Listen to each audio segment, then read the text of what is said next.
We're all students from Forest Hill Elementary School. This short video will explain the difference between high, loud, soft, and low.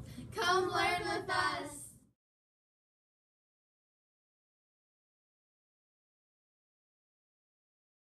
Here's an example for loud. Loud is like when you scream into a microphone. Here's an example for high. A high sound can be loud or soft at the same time. Here's an example for soft. Soft is like a whisper. Here's an example for low.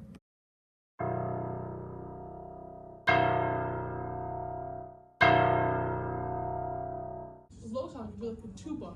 It can be loud or soft, but it's always low. We hope you enjoyed learning with us. Please subscribe and smash that like button. Bye!